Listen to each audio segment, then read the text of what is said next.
Okay, start. Here we go. Okay, you got your face on? You ready?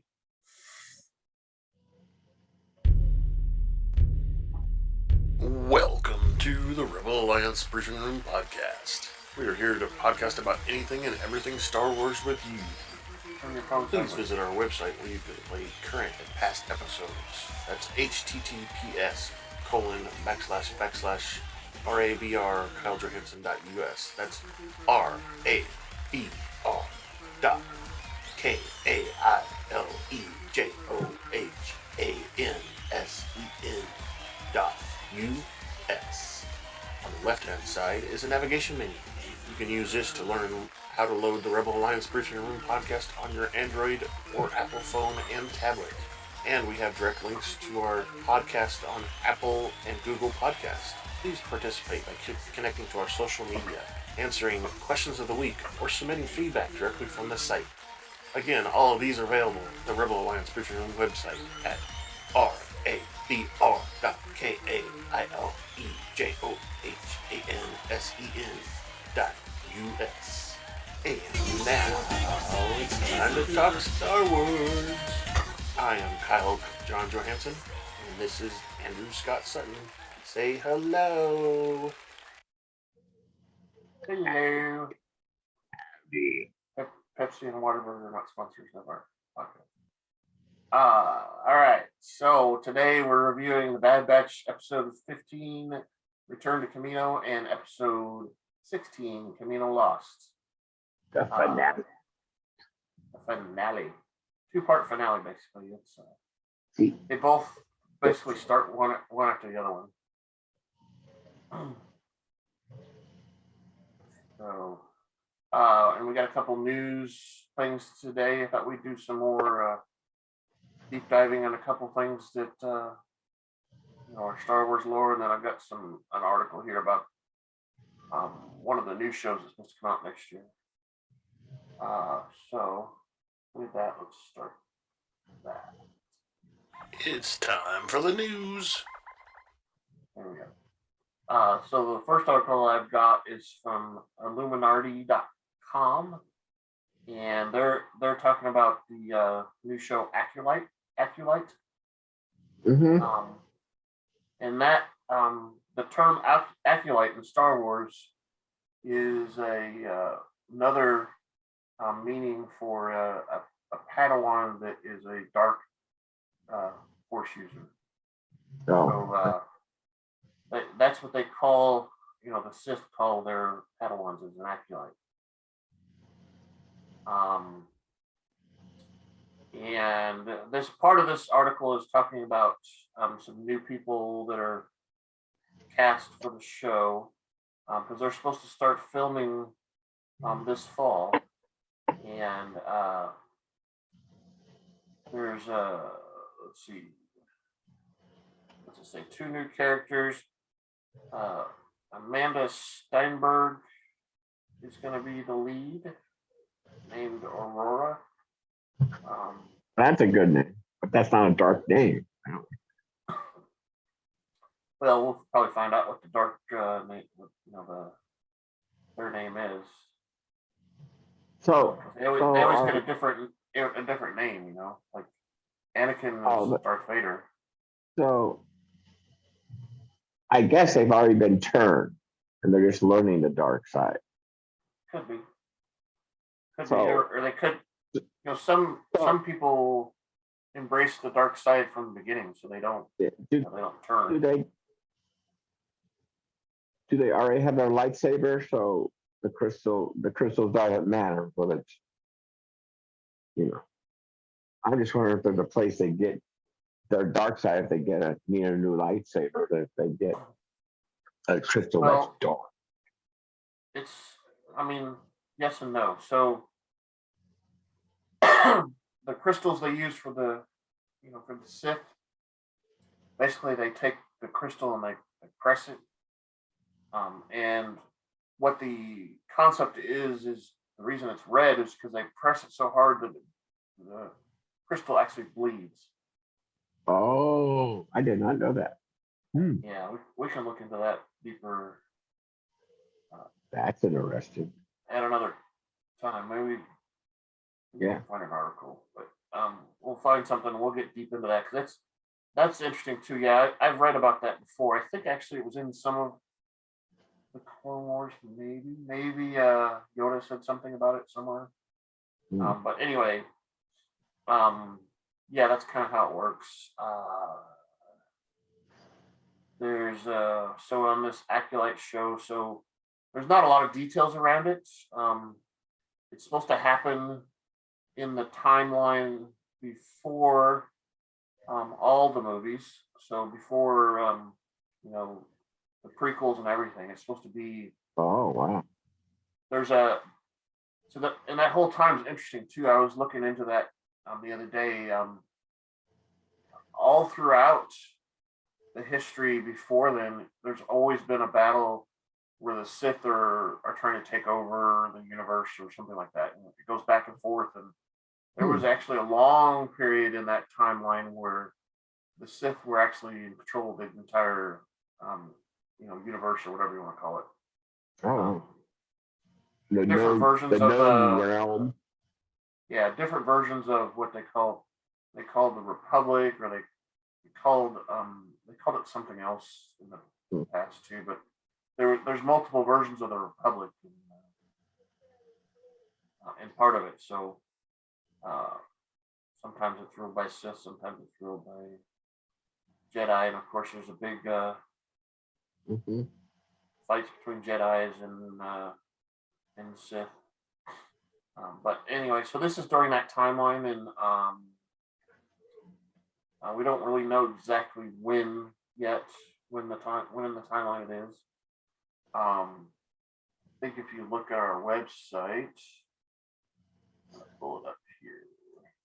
Look at our website and look at the timeline link that we have there. They say that this show happens 82 BBY, which is 82 before the Battle of Yavin, which is the actual battle when the Death Star blew up. The first Death Star. So it's 82 years before that time, which, is at least a generation or two.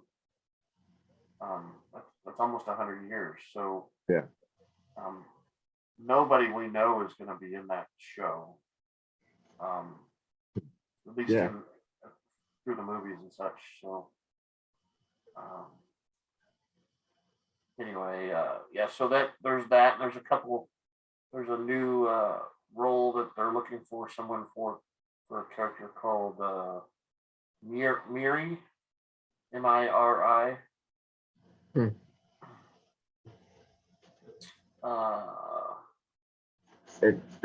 That to me that would round stuff out, because they never really told the story of the dark side. Yeah, that's what I'm interested in too. There's not a lot around it. We know some, and in the animated shows they did a lot with the Jedi stuff, right? They told a lot of those. They went and visited different places and whatever, but we don't have a lot with the dark side at all, because everybody's afraid to talk about it. Talk about it, then you turn to the dark side. Oh, anyway. So that's that. And I'm excited about that show. I'm excited about any show that's in that timeline area. Because I mean, there's a lot of books that I told you about before. They're called the Star Wars: The High Republic. Yeah. And that's the timeline that's way before all of our movies, before the prequels and everything. It's a time when the Jedi are becoming into power like they are. We see them in the prequels, and then it's the fight between the Sith and all that stuff. There's a lot going on there. So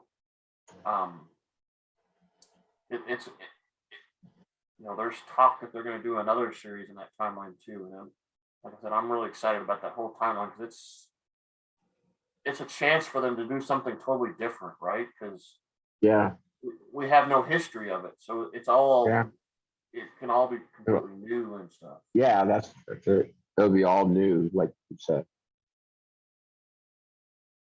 Exactly. So then the And second how- article I've got is from looper.com. And this one is called The History of Order 66. Mhm. And, it talks about, we all know that,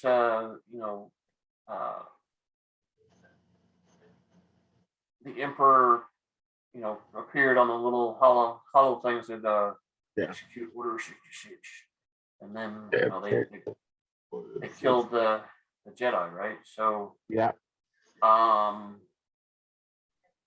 right. So, and they talked a lot about it in the Clone Wars.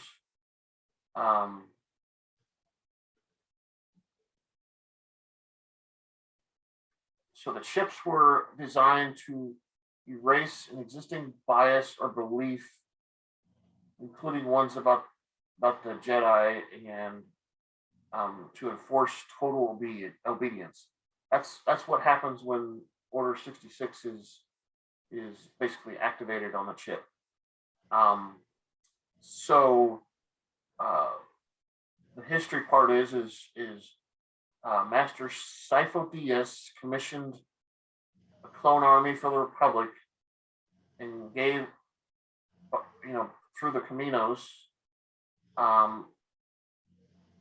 And the original control chip was to make the clones less aggressive than the template Jango fed.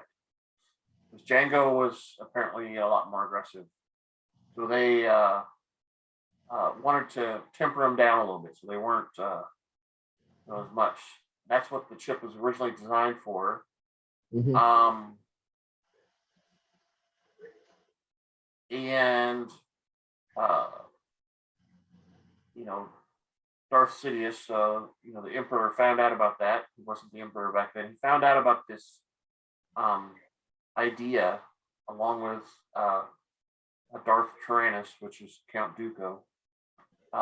They both found out about this chip and everything, and they killed Sifo Dyas, and then basically hid all the information from the Jedi Council. So the Jedi Council was never informed that the clones were a thing. So the two basically took control of the program and led the Camoans to think that they were, in charge of the operation or whatever. Yeah. The chip was so small, microscopic in size, that it was hard for instruments to find it in the first place. It says here that they perform a level 5 atomic brain scan to find the chip, and that's why we kind of see in the Bad Batch, they don't really talk about that, how they had trouble finding it. I think the reason we were able to find them is because Tech was able to isolate some sort of signal that was coming off of them, so he could detect if a clone had the chip or not. And let's see. So looks like a clone named Toop was the first one to have it removed. He had some sort of accident or whatever that activated the chip, and he was going crazy, and they put him in a medical bay, and they found this chip in him. And that's around the time when Commander Rex found out about the chip as well, because they removed this Toops chip on a Venture class Star Destroyer, which is the same type of ship that Bad Batch had their chips removed on when they went to that place. Let's see.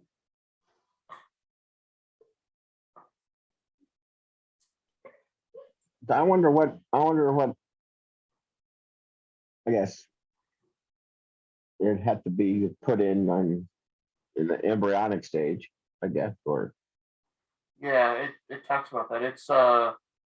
Um, it's after development and everything, so it's not, you know, while they're in the chamber or whatever, the tubes or whatever. okay. I'm trying to find where it says that. A lot of this is about how they first found out there was a chip. Because Fives was involved. The clone named Fives was involved in it. Rex resisted the chip.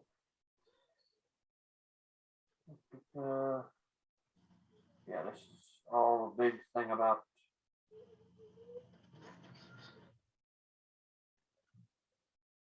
Okay.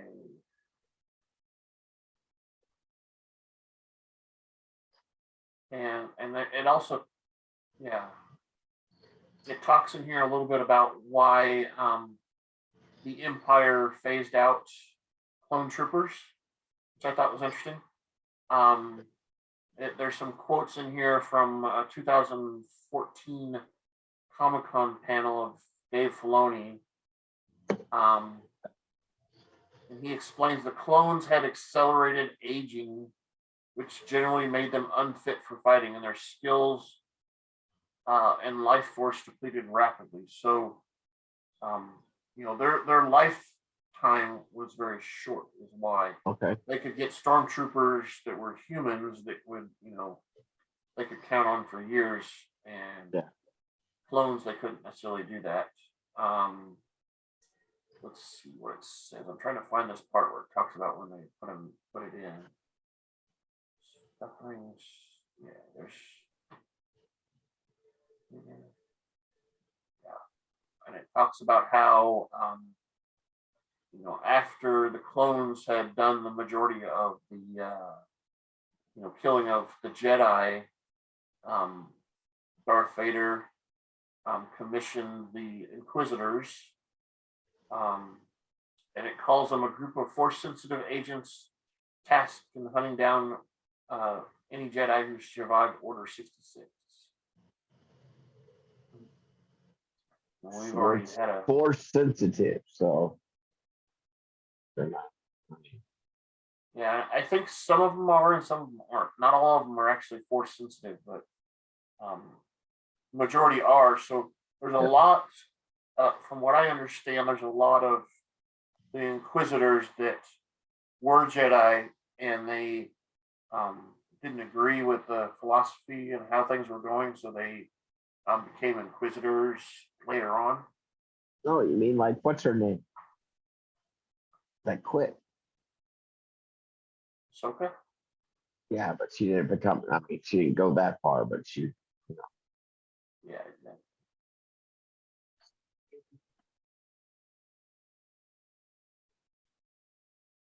Sorry, I'm trying to read this to find that when I talk about that. But it was later on in the development of the clones that they put the chip in. I think basically because they wanted to make sure the clone was viable, basically, and not, I guess early in the development, there was always a chance that the clone would not survive or something. So they waited until later to put the chip in. Yeah, they could have put it into instead of Order 66. They could have just put it incinerate in there, like poof. Yeah. Yeah, and it talks in here how there were several Sith that were basically knocked out and hurt very badly. And during that time when they were out, they saw visions about this this clone army. Yeah. And the chip and everything, and that's how they they saw future events or something, and that's how they were able to find out about clones in the first place. Okay.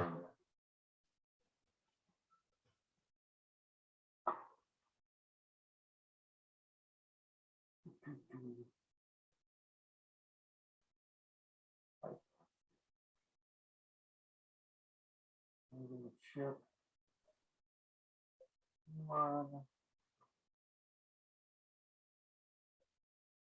Yeah. And once they took over and found out about the chip or the clones and all that, they killed anybody who knew anything else outside of Camino, who knew anything else about the clones and the chips and everything.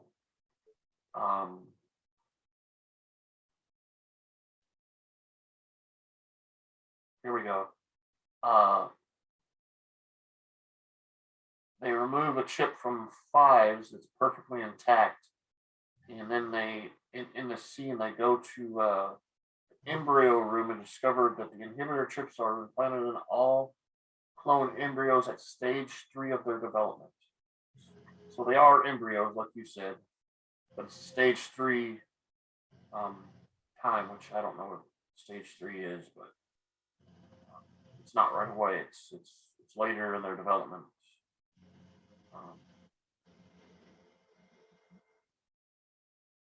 And there were several clones that knew about it, and a Jedi named Shaktai was present when they discovered it, and was killed later on by Count Dooku and some of his cronies. Count Dooku. Anyway, so that's kind of the basis of it and the background of it.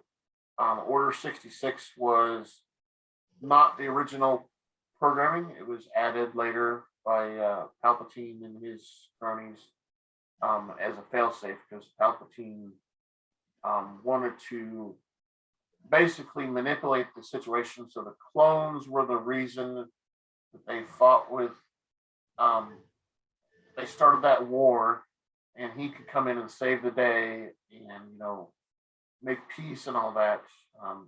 Unfortunately, during the time period when the clones were actually fighting and everything, there was a lot of people that died. But we know that the Sith don't care about that kind of stuff, right? Devastating loss of life.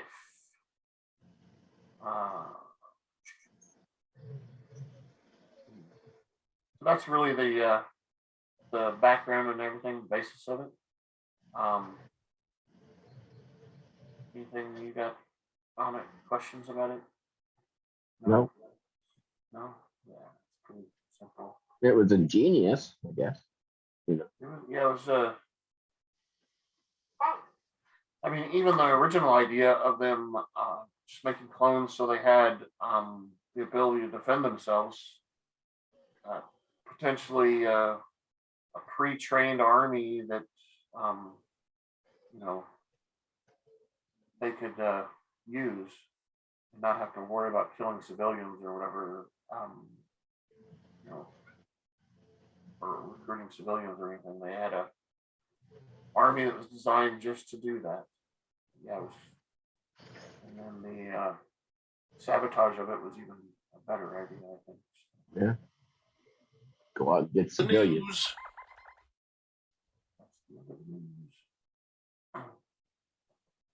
So let's do this.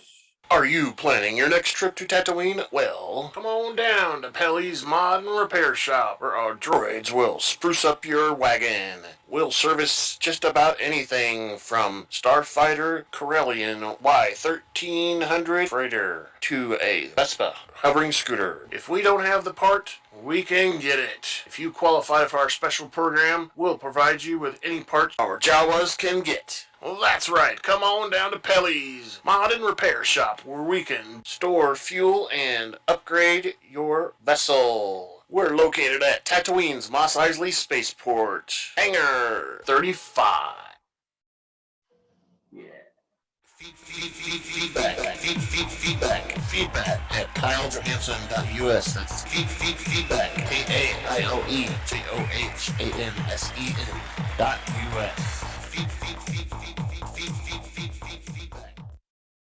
Yeah, we don't have any feedback, but we want feedback, right? We want all the feedbacks, every feedback you can give us. Give us feedback. Yeah, we've got several ways to do that. There's a link on the website. You get a form you can fill out. It asks you 2 questions. Well, generally, it asks you for you to come up with a name, and we don't care what name it is. And then the other option is to submit your feedback, and it's just you can type as much as you want in the field there and fill it out. Once you click it to send it, it comes to us as an email, and it doesn't trace back to you in any way or fashion because it's not set up to do that. It doesn't tell us anything about you. We also have a link on the website for questions of the week. You can answer the questions of the week and put comments after that. Maybe you have more ideas around what we're asking about the questions of the week. We also have the email that you just heard, and we're on YouTube, and YouTube has comments as well. And so we're just looking for all the comments everywhere, so that we know that you're listening, and we can improve and provide better information for you guys. As Pink Floyd said, is there anybody out there? Yeah, exactly. Anybody else? All right.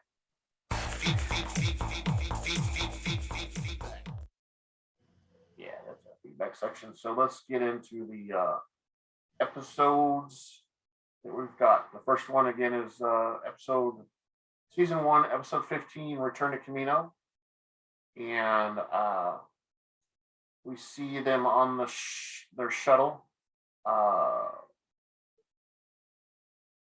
and we see the team going through the shuttle, but on board this shuttle is a Hunter, and of course Crosshair is with him as well. Crosshair comes to his cell, if you want to call that, and tells him that he was wish that he could get the whole squad, but he's going to set a trap for them anyway. And Hunter says they won't come, but he knew they were going to come. Yeah, Crosshair is pretty confident they're gonna come. Blah blah blah, and then we go back to our squad, and they're on Ord Mantle. Echo is making repairs to the ship. Omega is complaining because she's bored and it's taking too long. Echo tells her to focus. If she focuses and helps out instead of being impatient, it'll go faster. That's kind of what Echo is trying to say. Omega is determined to get back to Dario and rescue Hunter, which they don't realize yet that he's left Dario. Again, the ship needs repair. He asks her for a spanner and some help doing the repairs. They finally get it fixed, and Tech is working on getting the electronic stuff online. Wrecker reports that Gregor is with Sid, and that she wasn't too happy with it. Oh, she's babysitting Gregor. And then all of a sudden, Tech says that everything's up and running, and they receive a transmission from Hunter's comm signal. Because if you remember at the beginning, Crosshair turned on his comm signal. Yeah, took it from him and turned it on as he walked out of their old quarters or whatever. Exactly, and this is when they figure out that Hunter is no longer on Dario. And he's on a ship traveling somewhere. And then we cut to a scene where we see the ship that Crosshair's on and Hunter's on lands on Camino. And Hunter is marched out with a bunch of elite squad troopers in Crosshair, and they meet Vice Admiral Rampart. Crosshair tells Rampart that the plan is to intercept the rest of the Bad Batch shortly. And Rampart talks to Hunter a little bit, telling Hunter that his squad has been a thorn in his side, especially on Ryloth. And this is when Rampart tells Crosshair he needs to stay on schedule so they can, keep up with their plans, with what they're planning. And one of the elite squad troopers gives Crosshair a hard time about, him. They don't trust him completely still because they think he's loyal to his old squad still. And Rampart says that if Crosshair's plan fails, there won't be a problem anymore, because he's planning on, destroying them anyway. And he orders the shock or the elite squad troopers to keep an eye on Crosshair and everybody to make sure that they're prepared if something happens. And then we cut back to the Marauder. It's in hyperspace already, and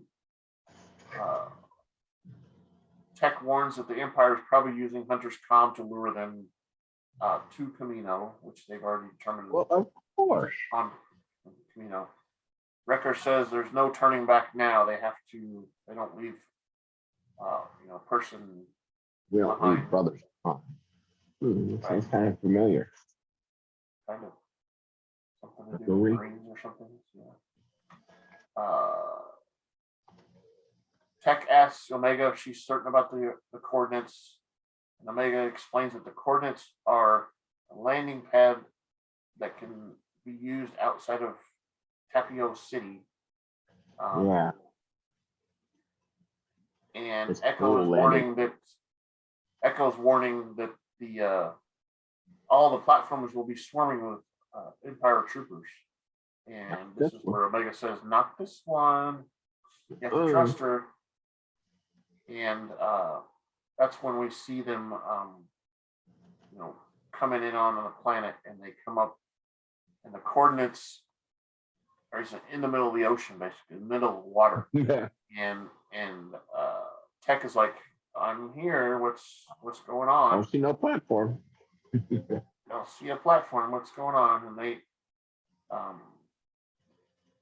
Omega says they need to go a little bit lower, closer to the water. And then all of a sudden, Echo reports that the ship's scanners detect a large structure beneath the water. And Omega says, "You need to go a little bit lower still." They keep going lower, and all of a sudden, a platform appears out of the water. It's out of the water.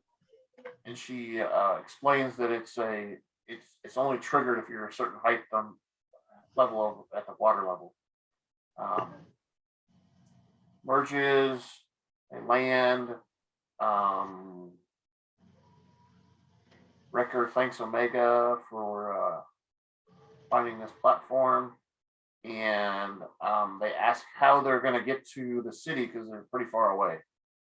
And Omega replies that there's a tube system connecting. A bubble train. There's a system that connects the city from underwater. So they go down some sort of elevator that takes them into a room down below.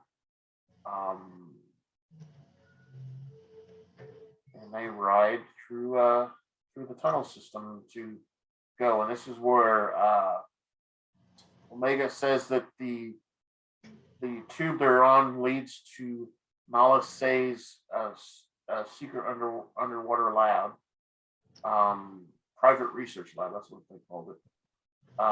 And it's not known by very many people on Camino. So it's kind of a secret. And they're Omega is getting anxious. Of course, she doesn't like the idea of being on the planet in the first place. But she's so, Echo asks her about it, and she says she'll be all right. She's here to get Hunter, and that's all that matters. And then we flash to a scene where Hunter is walking past a bunch of stormtroopers, and he asks, "Where are all the regs?" And they both kind of notice that there's they don't see any clones left on Camino. Every time they look, it's some sort of trooper that's a human type of trooper. Doesn't he say they're already off world? Yeah, he mentions that, and Hunter also notices that Crosshair is not really concerned about the Empire phasing out the clones. Meaning that maybe he thinks that Crosshair thinks that he's already, guaranteed not to be phased out.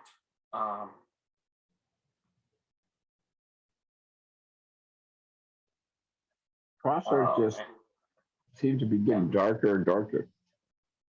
Yeah, and this is when Crosshair points the gun at Hunter, and because Hunter keeps asking him why he doesn't care about the clones being phased out, and he says only the ones that matter are not being phased out, and most of them don't matter. And they lead him to a control room with the elite squad, and one of the people from the squad tells Crosshair that they've detected a ship entering the system, but they lost it because it was below radar range, which is part of that platform that they landed the ship on.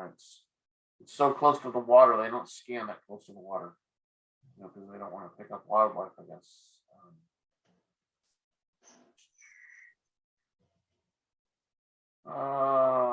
Crosshair says not to bother with sending out troops to find him, because he says the Bad Batch team will come to them to rescue Hunter. They don't leave their own behind most of the time, he says. And Hunter asks if he's trying to kill them. And this is where, at this time, Crosshair doesn't answer the question, but says if he did, that Hunter would be dead already. If he did want to kill him, Hunter would be dead already. And then we go back to our team. They make it through the tunnel and end up in Nala Say's lab. And this is where Omega again says that most people in the city did not know about the lab.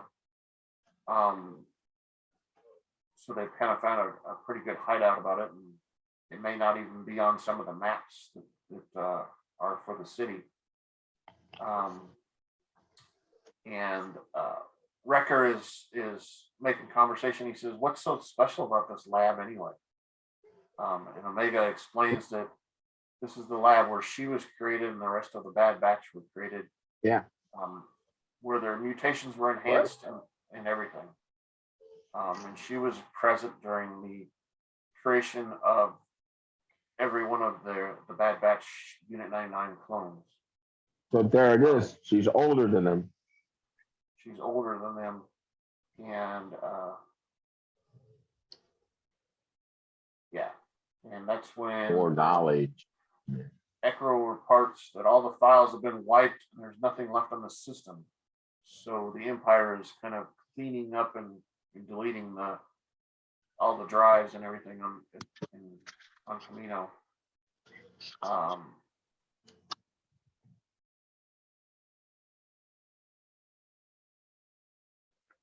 They better hurry up. This is where they hear a noise, and they train their weapons towards the noise, and the droid ACOLYTE appears, and apparently Omega knows the droid, which we've seen her talk to it before. And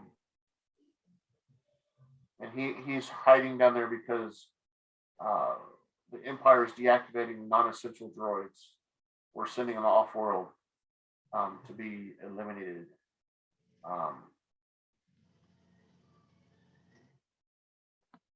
And Echo asks if it was the clones that were doing the evacuation and removal of all non-essential personnel.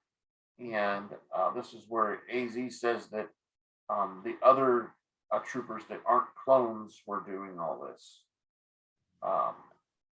with the exception of CT-9904, which is Crosshair. That's when everybody realizes that Crosshair is on the planet also. Well, of course. And the droid advises them to leave now while they can. And this is where Omega and the team kind of agree that they're here to rescue Hunter, and that's they're not willing to leave until they've got Hunter. And they track Hunter to the central cloning platform. So they start on their way to find him, along with the droid AZ following along. And then we switch to Hunter and Crosshair on the platform, the training platform. And Hunter tells him that he doesn't understand why Crosshair is siding with the Empire. They're occupying multiple planets, and he's seen it himself with his own eyes. He's trying to, get Crosshair to change his mind for what he's doing and all that. But Crosshair tells Hunter that he doesn't see the bigger picture and promises that he will eventually. He's following orders. And this is where Hunter also tells Crosshair that the Empire is controlling him using an inhibitor chip in his head. And we see an alarm sound, and there's a platform that begins to come up from underneath, and the Bad Batch team is on the platform.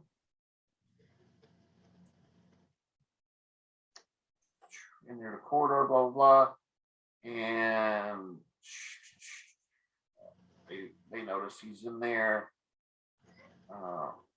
And they also recognize the TK troopers that they saw on Dario, when they were in that hidden base.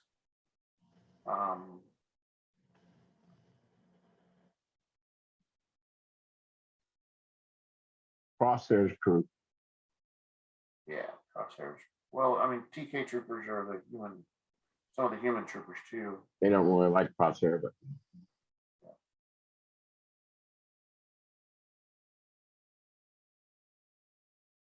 and when they go up, it's just the team. They leave Omega and the AZ droid in the room below where the lift goes up, and Omega is supposed to contact Rex and wait for him, because they don't think that she can handle the firefight that's going to happen. Yeah. Blah blah blah. So Crosshair greets them and tells them they don't need their weapons and asks them to drop their weapons. And eventually, because the other guys are pointing weapons at him, they drop their weapons, and he says, "See, following orders isn't that difficult."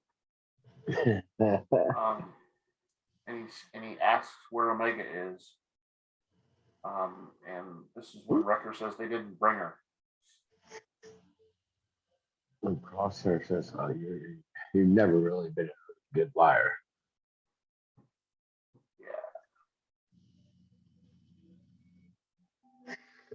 And this is when Echo activates a signal telling Omega and AZ that they need to leave the laboratory. Mm.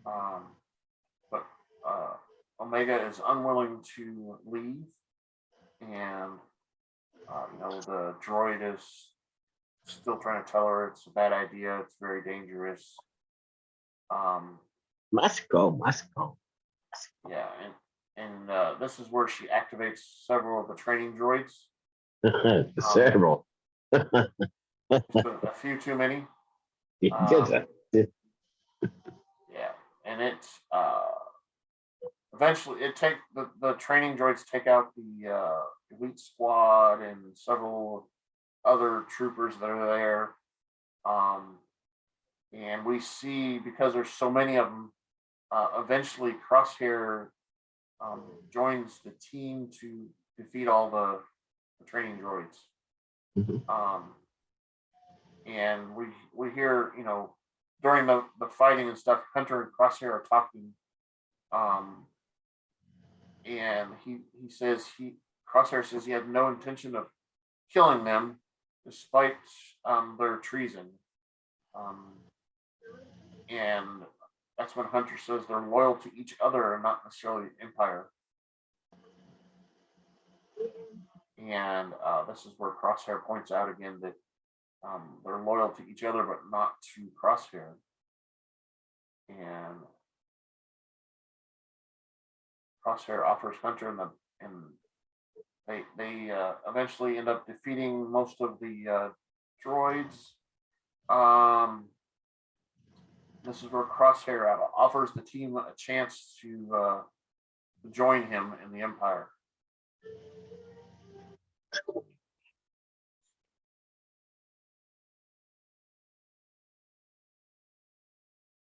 And one of the other troopers ends up finding Omega and tells Crosshair over a comm link. And Crosshair wants to send her off world.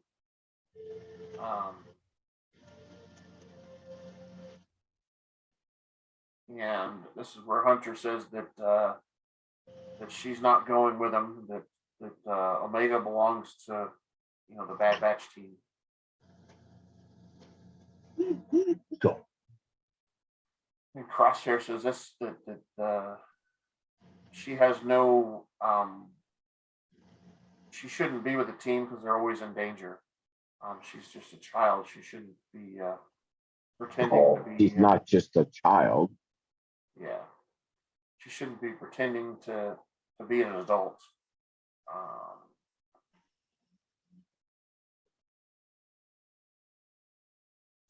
Blah blah blah. And he extends an invite to them again to join him.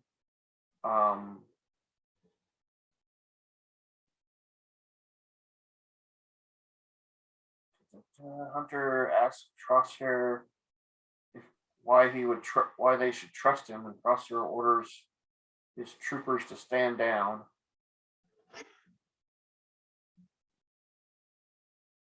And when the troopers refuse, Crosshair shoots the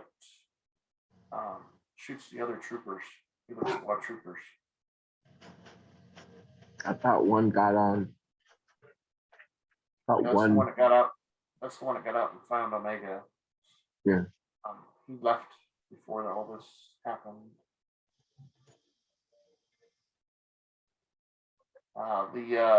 That trooper that's with Omega asks her to come with him, and she says that she can't. She's in the middle of something. And she ends up pushing one of the buttons in the storage compartments, knock her down, and knock the trooper down. She's able to activate one of those drawers to open to knock him down, and they escape.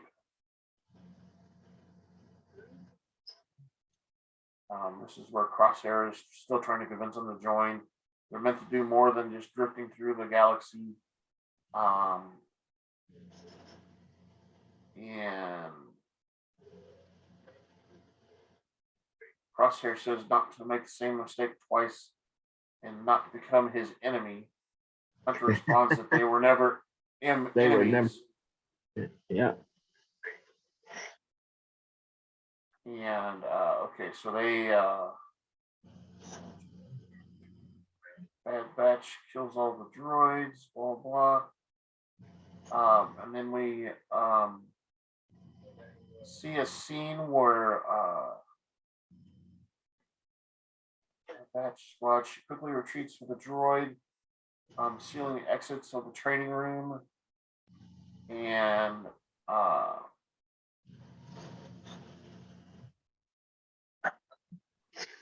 this is where we see Admiral Rampart say that they're going to evacuate the facility, and so that guy takes off.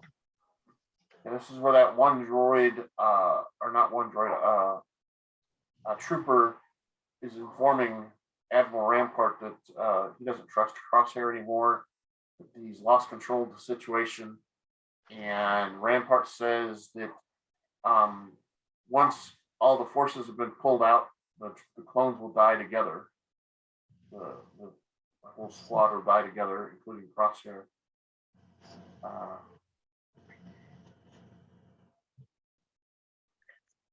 And that guy escapes on a shuttle along with Admiral Rampart. They meet up with Tarkin on the ship. Tarkin asks about the chief scientist, and Rampart reports the scientist and the cloning technology are now under control of the Empire. And Tarkin tells him to fire whenever he's ready. And Rampart orders that the facility be fired upon. Yeah, all the command ships or whatever. Exactly. And this is when we see it. They start to fire and everything.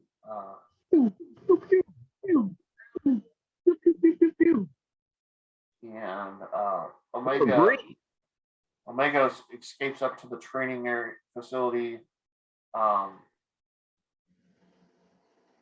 this is another opportunity where Hunter tells Crosshair to forget about the Empire, and he'll help remove the inhibitor chip. And this is where we get the big reveal. Crosshair reveals that he had the chip removed a long time ago. And Hunter asks him when, and Crosshair says it doesn't matter. But this is who he is. This is not the chip telling him to follow orders and everything. And Hunter stuns Crosshair, knock him out, and they all try to escape the room, because the place is being fired at. So they grab him up and start running, trying to get to the ship that they've already got landed on the platform.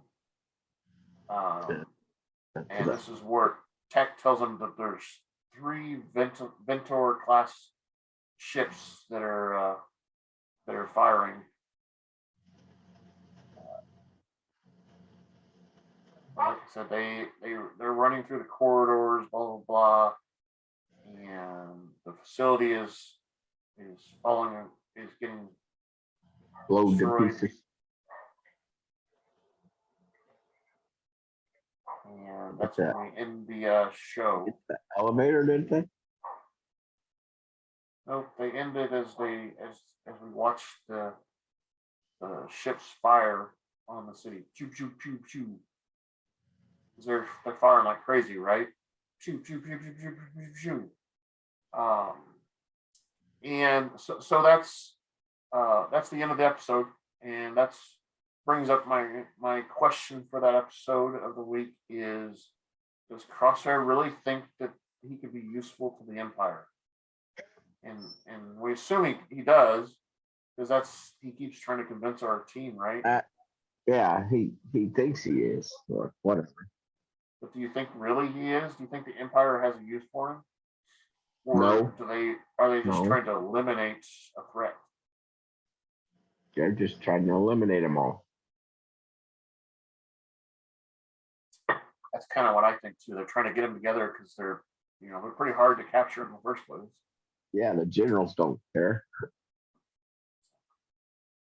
They just want the Caminos off there so they can blow the world up.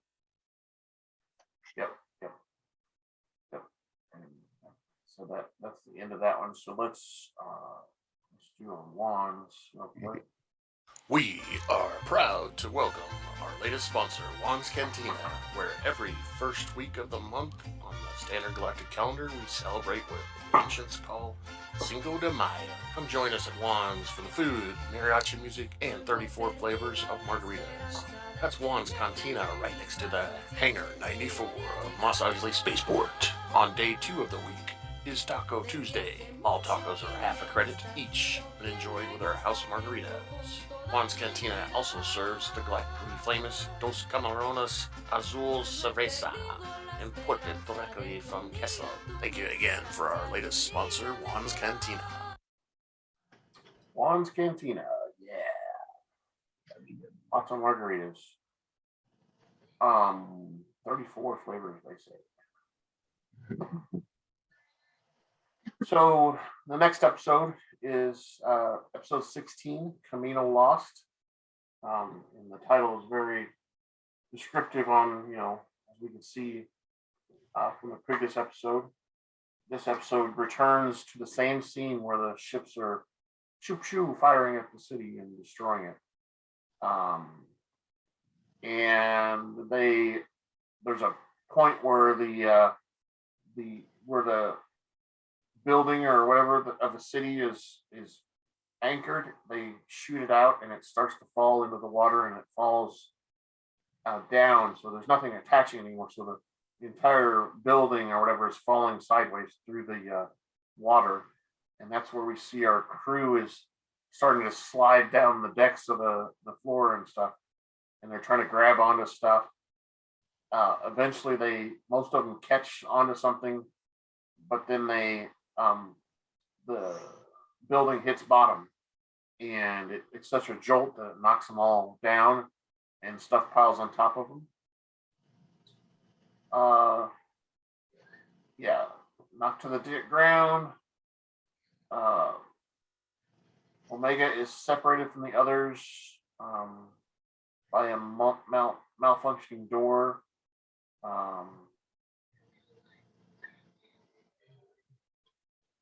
And this is where we switch to Rampart, Admiral Rampart. He's telling everyone the planet's been destroyed.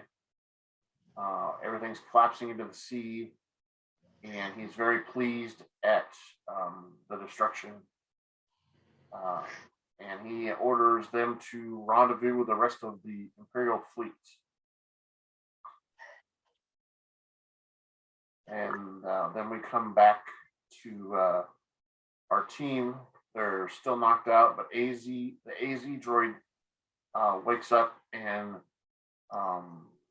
gets Omega going and everything. And he urges her to leave as soon as possible. But Omega soon finds Crosshair's unconscious and trapped underneath some big heavy metal parts of the building. They're unable to free him, And she contacts Hunter and the team, warns them that the room is flooding and that Crosshair is trapped. And Tech reports that all compromised compartments are sealed to contain flooding, and they need to override the protocols to open the door.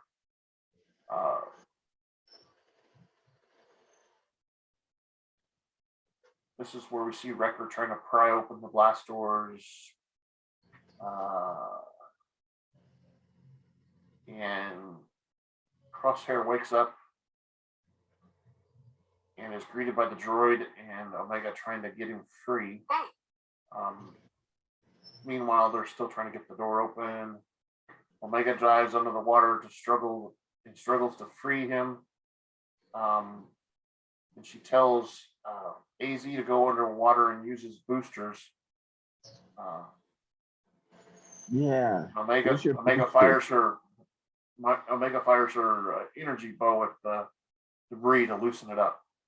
She fires like several shots, like 5 or so, and eventually it loosens the heavy metal from him eventually, and he gets out. He doesn't know what to think. Yeah, Omega struggles to get the door open, but the other side where Wrecker is trying to open up, they finally get it open.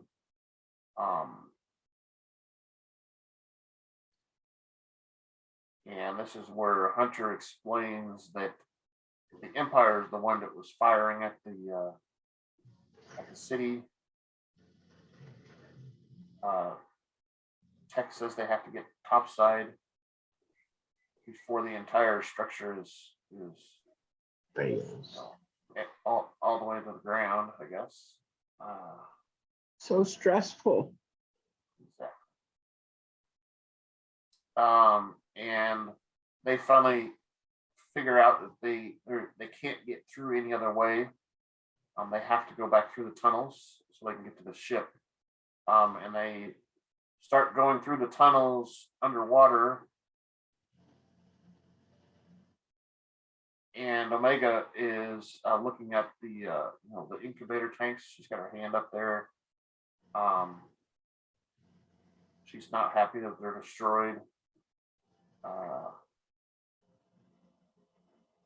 And she sees that the tunnel is not secure. It's starting to crack from the pressure of the water, the underwater tunnel.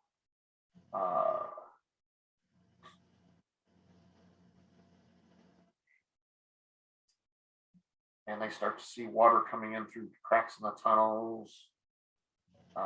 They go to higher ground.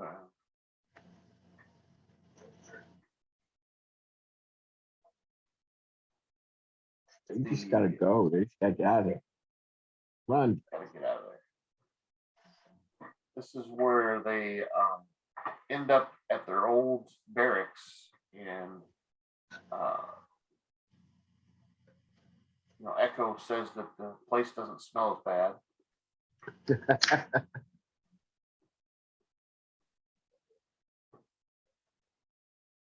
And Hunter and Crosshair are still throwing jabs at each other. Hunter says that they made a choice and so did he. And this is where we get another soldiers follow orders from Crosshair. And Hunter says blind allegiance makes them pawns, and that a real leader protects his squad. True that. Now Crosshair replies by saying that they're all going to die now due to his failed leadership. So he didn't have to come along for the ride. We could have just left you under that polished stuff. Exactly. And to get into, they find, like I said, they find that their only exit's going to be through the tunnel system. And AZ welds a door open so they can get into the tunnels. And as they enter the tunnels, we see cracking and we hear noise, and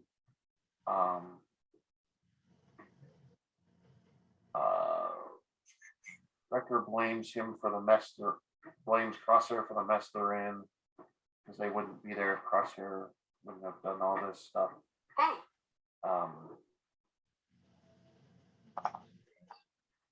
And Wrecker mentions that they still would have come back for him, despite all the hardship that he's caused the team.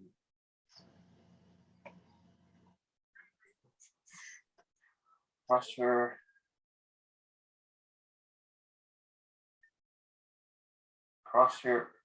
Tech says something about how it's Crosshair's nature, and Crosshair's like, "Hey, why are you defending me?" And Tech clarifies that he's not. He just understands, but that doesn't mean he agrees with him. And this is where we get where Omega is nervous about the tube system. It's not very stable, but it's the only way they have to go, and they have to get through the tunnel as quick as possible. And this is where we hear some big beast roar in the distance in the ocean. And they ask Omega if the tunnels are protected, to which the AZ droid says they're protected as long as there's power, except for the power is currently turned off. We see this large creature, just as they exit the tubes, he bites into one of the tubes that they're exiting through, and shakes it and rattles a little bit, and then all of a sudden power is restored, and it gets a little electrical jolt. The animal that's biting it gets a jolt, and it's enough to scare away the big sea monster.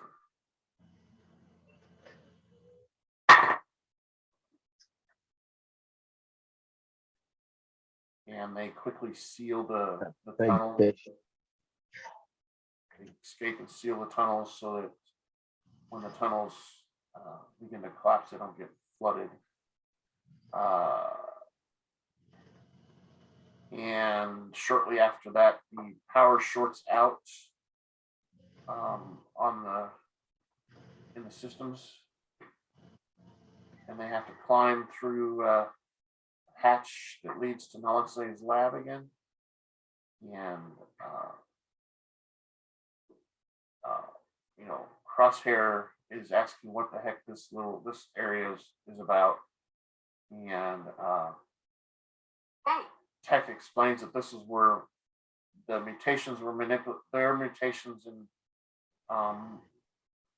were manipulated and enhanced.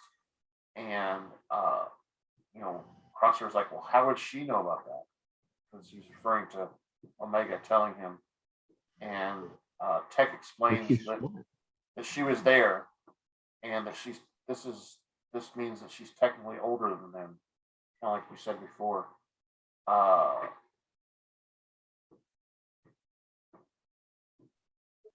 And they notice that the tube leading towards the landing pad has been completely destroyed, trapping them in the lab. And we see the clones resting in the lab, and AZ's power cells are starting to be depleted. And Echo reports that long-range comms are down, and their oxygen levels will be critical in a few hours. And this is where Crosshair throws another shot, saying that why are they letting the kid call the shots? And this is when Hunter says, hey, that kid saved your life. unlike the Empire, who would have left him for dead. And Hunter, or Crosshair, accuses Hunter for taking things personally, when Hunter again replies back saying, hey, you know, they did destroy the entire city. And Crosshair replies with, they did what needed to be done.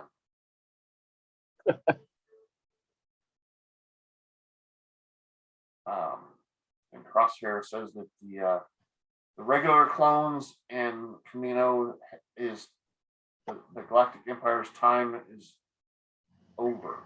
So the entire operation's over with. They don't need them anymore. He says Hunter made the wrong choice.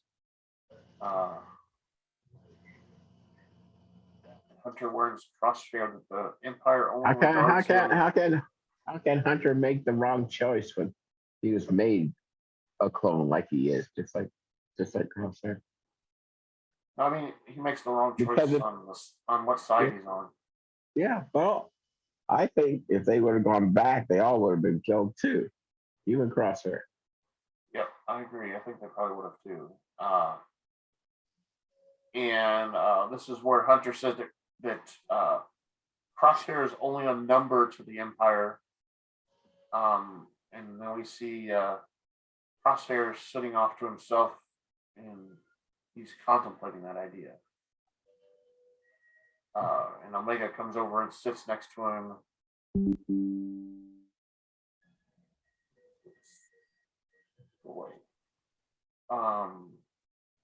And she talked about how she spent most of her life in this lab, that she was mostly alone down here while the Bad Batch was created, along with Malice. And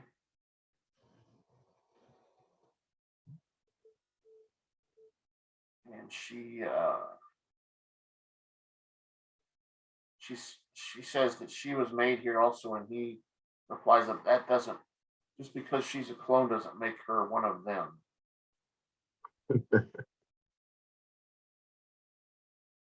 You don't get it. Yeah, and Omega is like, you know, I wanted to believe that it was the inhibitor chip that was causing you to be like this, but she was wrong. And gets up and walks away. She's disgusted with his the way he's treating her and stuff. And this is where Echo says that they should use the medical capsules to escape, because they're gonna run out of oxygen soon. He says that the medical tubes should contain the air in them, and they'll be buoyant enough to be able to float to the top, which is something we should have heard Tech say, but Echo says it instead. And they're concerned about all the debris out in the water, because the capsule may hit the debris. They won't have control over steering it, and the droid says that he can steer the capsules to avoid any debris that will cause the capsule to break. Blah blah blah. And Crosshair proposes the droid do this, which makes him, he's contributing to their escape, so he's participating with the team again for some reason.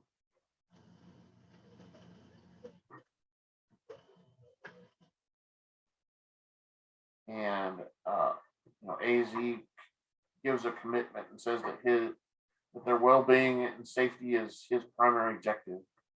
So he's going to do everything he can to get them to safety. So they plant a bunch of detonators to blow out the windows and get themselves in the capsules. And this is where we see Wreckers complaining about he barely fits in one of the capsules. Suck it in, buddy. Yeah. And we also get something about how the droid is drawing on reserve power. And he tells Omega that they need to hurry. So with the explosives set, they all the rest of them get in the capsules, and Hunter and Crosshair are in the same tank. I guess so he can keep an eye on him. He doesn't trust him, I guess. The rest of them have their own tanks. There just wasn't enough tanks for all of them, I guess. And that's when Omega turns on the explosives, and they all are swept out into the ocean water. We see several scenes where AZ is batting them away from different debris. And he loses control of Omega's capsule at one point. And it begins to descend to the ocean floor. And so AZ goes down to retrieve it. And as he is pushing her up, and he has gotten everybody safe from debris, but he loses power as he is getting Omega's capsule to the surface. And he finally gets her free of debris and pushes her, but loses power completely and begins to fall to the ocean floor. And this is where we see Omega jump out of her capsule and says, "Where's AZ? AZ, blah, blah, blah." And she sees that he's falling down. She jumps in the water to go save the droid. She soon finds him and grabs him, but is having trouble getting up. But we see, Hunter is looking, but Crosshair's, over his shoulder. He pulls his weapon out, and Hunter thinks he's aiming the weapon at him, but Crosshair is actually aiming at the droid to throw a grappling hook. He throws the grappling hook and catches him and pulls the droid back up along with Omega. And they both come to the surface. Wrecker gives Crosshair the evil eye and kind of points his blaster at Crosshair, which Crosshair throws his rifle over to Wrecker. And Tech says they have a visual on the Marauder and tells him to start paddling their tubes over to they had paddle location. Yeah, they used them as rowboats or whatever, right?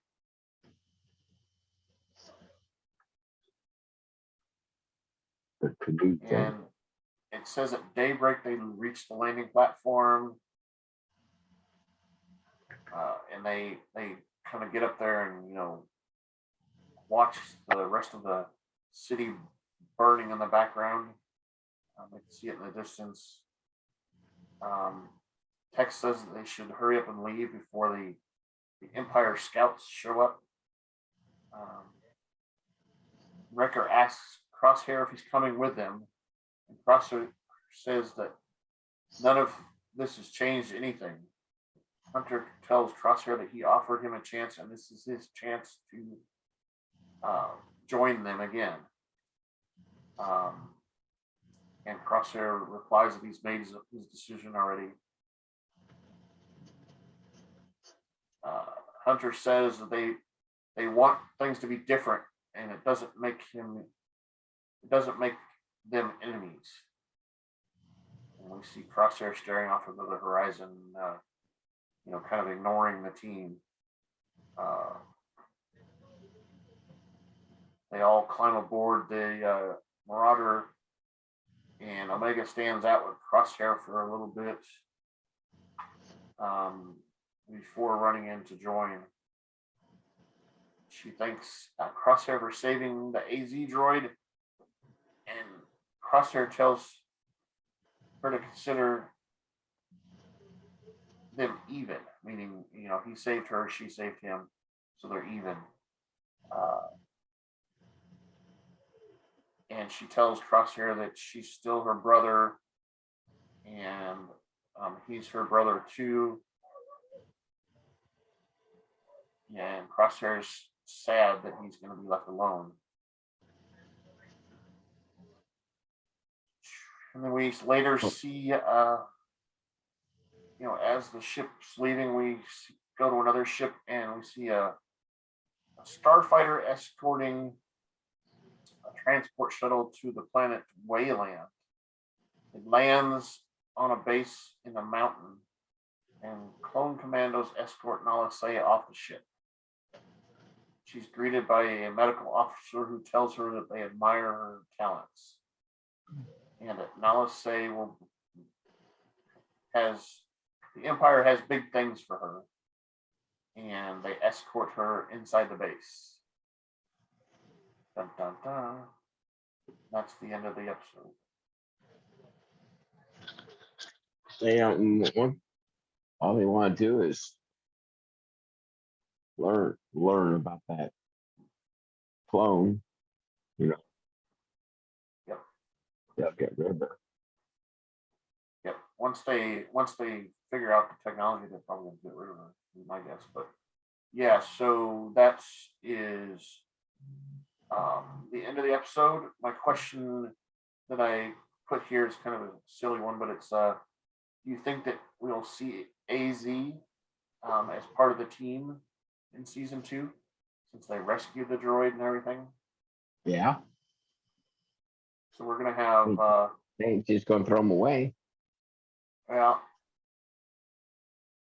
We're gonna have 2 droids, and we're gonna have the Gonki droid and this AZ droid to provide more comic relief, I guess. That would be interesting. And maybe they'll go after Camino.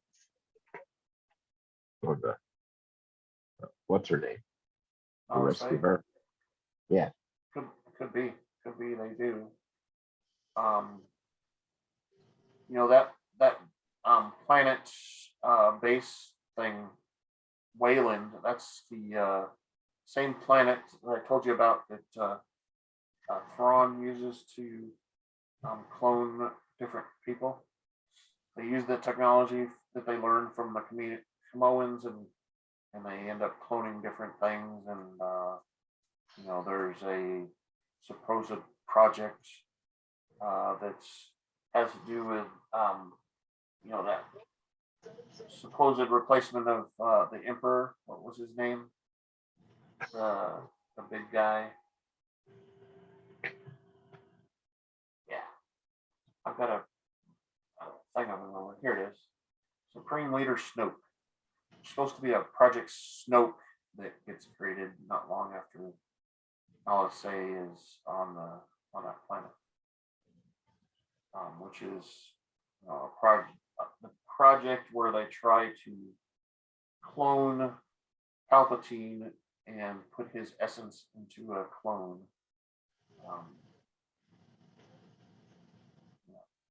Anyway, so that's it. Any comments or concerns, or we need some feedback?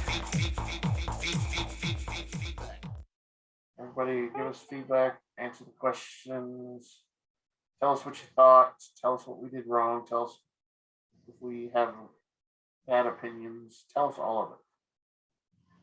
Give us all your comments, right? 10-4. Get her done. Feedback at Kyle Johansson. Yeah, send us some feedback. So I realized that we didn't run a spoiler alert today, so everybody was not warned. Spoiled. So I want to talk real quick about something we've been talking about on text and stuff. So have we decided that we're gonna rewatch some movies and review the movies the next couple of weeks? Yeah. One movie at a time is what we're thinking. Yeah. You want to take a break for a week and then start up, or do you want to start up next week? Start up next week. Sounds good to me. We'll do that.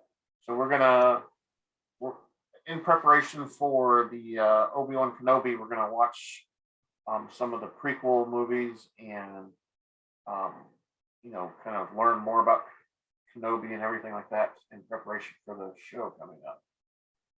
So we're going to start with the first one, which, what was that first one called, Scott? Do you remember? You tell me. It was called Is it The Phantom Menace, Episode 1, Phantom Phantom Menace? Menace. Then it's the And then Sith there's one. Attack of the Clones, and then the Revenge of the Sith. Uh-huh. And I don't think we'll have time to do Solo or Rogue One. But if we have time, I'd like to watch New Hope. Okay. Because he's in there a little bit, quite a bit, I guess. But he dies, I don't know, maybe halfway through it, I think. Mhm. He gets, it could be sooner than that. I can't remember if it's right at the beginning or if it's in the middle. I can't remember. But Oh, Kenobi dies in that movie. and they get to the, That's the Death Star, whatever. Right? Yep. And, just for all of our reference, the Death Star is circling a planet called Yavin, Yeah. as posing to be a moon of Yavin, and Yeah. that's where they get all the timeline stuff for all of these shows. Is everything's based off of the initial battle at Yavin. So New Hope actually happens at Zero Battle of Yavin. Zero after the Battle of Yavin is what they call it, or Zero before the Battle of Yavin, whichever one you want to do. So, anything else, Scott? No. Let's run the outro. Yeah. Thank you for listening to the Rebel Alliance Briefing Room podcast. Please visit our website where you can play current and past episodes. That's https://RABR KyleJohansson.us. That's RABR.KyleJohansson.us. On the left-hand side is a navigation menu. You can use this to learn how to load the Rebel Alliance Briefing Room podcast on your Android or Apple phone and tablet. And we have direct links to our podcast on Apple and Google Podcasts. Please participate by connecting to our social media, answering questions of the week, or submitting feedback directly from the site. Again, all of these are available at the Rebel Alliance Briefing Room website at RABR.KyleJohansson.us.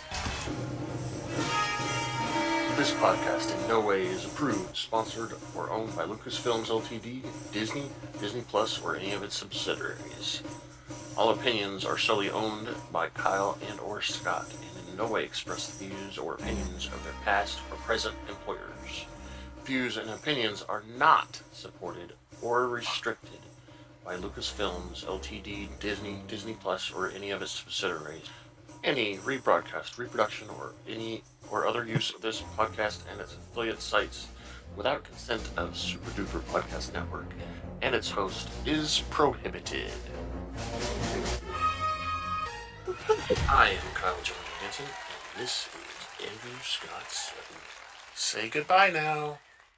Bye-bye. Bye. Bye-bye.